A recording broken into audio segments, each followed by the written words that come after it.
Good afternoon, everybody. This is Friday the 13th in December. Today's some Starship Trooper Extermination going into the background. If you guys are interested in watching it, or if not, you guys just want to hear my voice over about the next thing I want to talk about today. And that's gonna be... It's gonna be something I really have been thought about the last couple of years when it comes to gaming. And that is anti-cheats. And one thing I've learned about anti-cheats is that they are PC gamers' biggest bane, but they're also console players' biggest safeguard against cheating and accusations.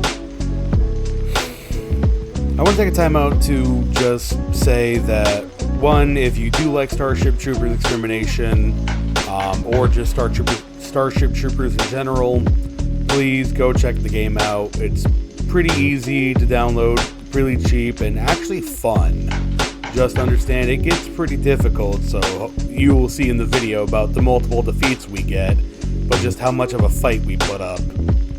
But yeah, I want to talk about anti-cheat software and how I generally cannot give a shit about it being intrusive or not.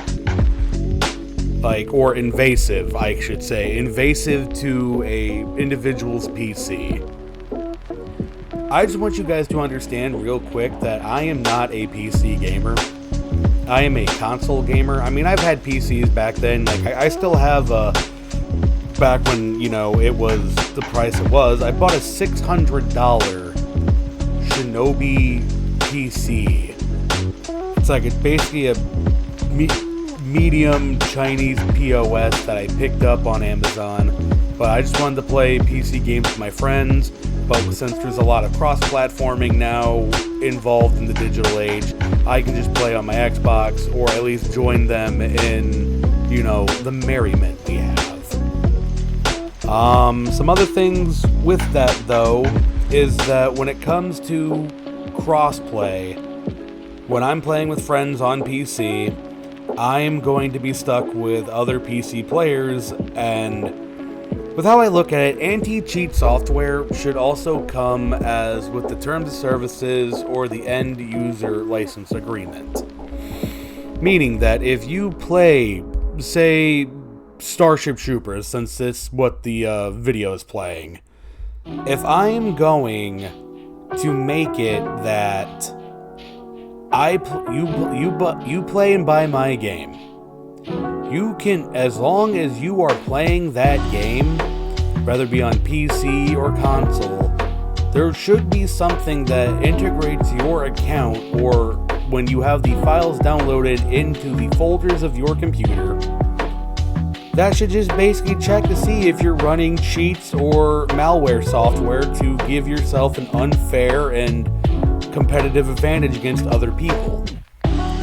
And I know some of you out there are going to be like, Sean, what do you mean by that? It's kind of unfair, though, because it feels like they're invading of our privacy. And yes, our rights here in the good old US of A, but that's the thing, though. There's a lot of jurisdictions when it comes to digital and cybersecurity. I'm not a digital or cybersecurity expert. I'm a fucking stoner who plays video games all day. So, judging by that, it's not gonna be really easy for me to say, hey, this is how it's done, how it should be done, and how other countries are getting it done. I'm just saying that if you are playing a game on console or on PC, there should be something that allows that developer to see and get a callback from the system itself, making sure that you don't have any unfair tactical advantages. Let's go with another game that I think is actually par for the course here. RuneScape. I know, a 20-year-old MMO cookie-clicking RPG game, and I'm going to use it as a modern-day example. Back then, or even to this day, macroing and botting is still a huge problem. However, there are algorithms in the game that allows Jagex, the creator of RuneScape, to kind of detect the botting and the macroing. Is it unfair? No, because it's something that also the players have to rely on. But with it being said though, since you're playing RuneScape from a client on your computer, that client should also be able to go through any RuneScape related files on your computer and just kind of be like, hey, what is this? What is that? Is this botting software?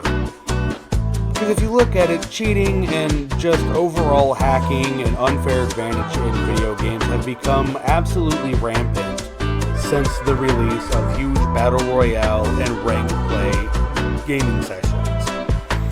I should know, I was there when Fortnite first came out with their very own Battle Royale. And I was also there when Call of Duty started getting into ranked play. And throughout these years, the way we look at it, and my god, I aloha snack bar myself so goddamn much in this game. But hey, as long as I'm at least helping the team try to survive the perpetual ass kicking, I'll be happy. But going back to it, I just believe that with a lot of the sweatiness of video games coming out as of recently, we're looking at a really huge decline in fun and entertainment in gaming, and more about competition and dirty tactics. I'm not saying it's like doping, but it's frowned upon. If we look at it from an actual electronic sports scenario, sorry, I'm getting choked up on my own words over here, and I want you all to realize I am not doing this with a script. I am just holding my microphone in my hand right now while I talk about the subject at hand while the video plays. I might put some music in this one just so that you guys might just be a little more interested in it. I don't know. But if I do put music in it, it's going to be royalty free and with what I currently have. Sorry I can't give you guys everything, but hey, we make the most of it here in the Dragon's Den and in Escape Rune. But going back to it, it's just the toxicity and the competitive greed in the last, I would say, probably half decade to even maybe full decade of where gaming has gotten really, really unprofessional, and cheating, hacking, botting, boosting, throwing, all those gaming jargon words out there. I would say I would pretty much blame the gaming community as a whole on this one, myself included, again, because not only have I, thought about getting not going to say an Elgato, but I want to say one of those Cronus controllers, or even like the little switching little pad that you plug in to your Xbox or console, and then it plugs into your controller, and then it already has like a little built-in computer system in it that allows you to snap onto people's heads and shit like that with just a touch of a button. I thought about it, but I really couldn't get one of those because it's the psychological integrity of me getting that. There's no way I personally can own something like that. But if it allows me to have a huge advantage in controller input, like say if I plug something into my Xbox that allows me to plug my controller into that little machine, and it helps bypass a lot of the delays with wireless controllers, I would totally be down to buy that.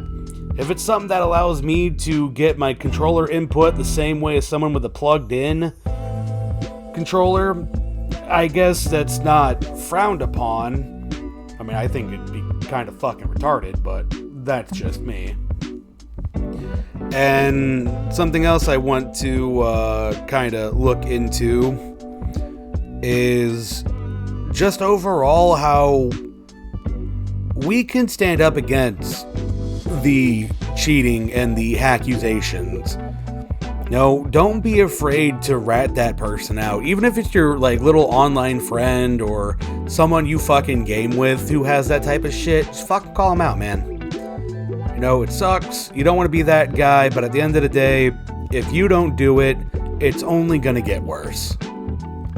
And, you know, I don't know really much to say about it. You know, maybe some people are gonna be the guy who, or be the gamer itself who's gonna stand up and be like, hey man, you know, I don't appreciate you doing that type of shit. But it's not, you know, 2014, 2004, it's 2024. You know, people really don't genuinely give a shit. And that's what's really kind of depressing, is that's kind of the mindset a lot of gamers have. I'm not saying all of them. I'm going to say roughly about 30% gamers don't give a shit, while 70% give a shit.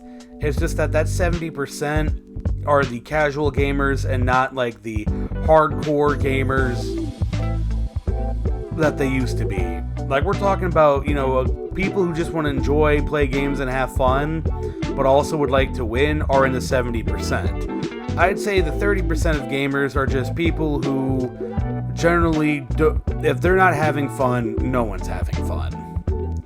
That's how I look at it. You know, and what percentage, you know, is dragging in? I'm probably going to say I'm personally maybe about 60% I want to have fun, but the 40% of I want to be kind of the toxic dickhead that will do whatever it takes to win, because I don't want to be losing 7 goddamn games in a row because of not only just me being pond water, but also having birthday cake fucking teammates. And all who don't know what birthday cake means, it means you're soft, fluffy, fucking spongy ass cheeks, I guess, if you really want to put it like that. And if any kids out there are listening to me, understand, I'm not going to blame you for listening to me. I'm going to blame your fucking parents. Because your parents are probably shitty fucking people who let you guys listen to me. I don't even give a fuck. I'm telling you how it is. But, that's what I want to try to get to you guys today, is that anti-cheats work. They generally work. As long as we can provide them the feedback they need to work. Like reporting people who know that are blatantly cheating, or everyone has evidence. Don't be afraid to show that evidence. Now, it may sound like I'm saying go rat people out, but no, if you see that shit, you know, report it. You know, gaming is supposed to be fun for children and people of all ages. K through A. That's how I see it. That's what gaming should be. But also, gaming should be fun and challenging in its own way. And to all you Call of Duty players out there who are probably saying, you know, I need to touch some grass, or, you know, I get money and bitches from being in COD tournaments, nobody fucking cares. And I mean, nobody fucking cares. I could say I care about a Call of Duty content creator's opinion. And if you look at my last video, I'm just saying, and this is what I'm meaning by kind of phrasing my words a little bit better here. I'm talking about the content creators who are just there to get a bag. They do not care about anything else. They don't care about their fans or their supporters. They're only there for the bag. That's the type of people I'm saying, go fuck yourself. Because you guys want to just go in anywhere you can and just ruin the gaming immersion for a lot of us. And this could be like a character redemption arc I got going on, because there's no way like back then I would be like, oh, you know, fuck these guys. But I guess as a, you know, a late millennial gamer, this is what I've had to come down to. But I've already gathered enough of your guys' time already, about 15 minutes here on the dot. I'm just going to let some of this roll out for a minute. If you guys like the game, once again, this is Starship Troopers Extermination. I think it's out on PlayStation, Xbox, and PC. If you guys like my content, I know I may sound like I'm a little fucking weird and a bit of a screwball, but I'm doing what I can. No, I'm not Mr. Perfect. I'm not Mr. New Vegas. I'm me. I'm Dragon. But yeah, if you guys like this video and you guys want to hear more ramblings from the minds of the Stony Baloney, like, comment. If you like watching my videos, please subscribe if you would like to. If not, cool, just leave a thumbs up or even comment. And who knows, maybe I can shout you guys out in the next video or whatever. But with that being said, guys, happy Friday the 13th. Or Saturday the 14th, whenever this video gets updated and uploaded to YouTube. This is Dragon Cola from Escape Room Productions, and I am out of here. Have a good day, everybody.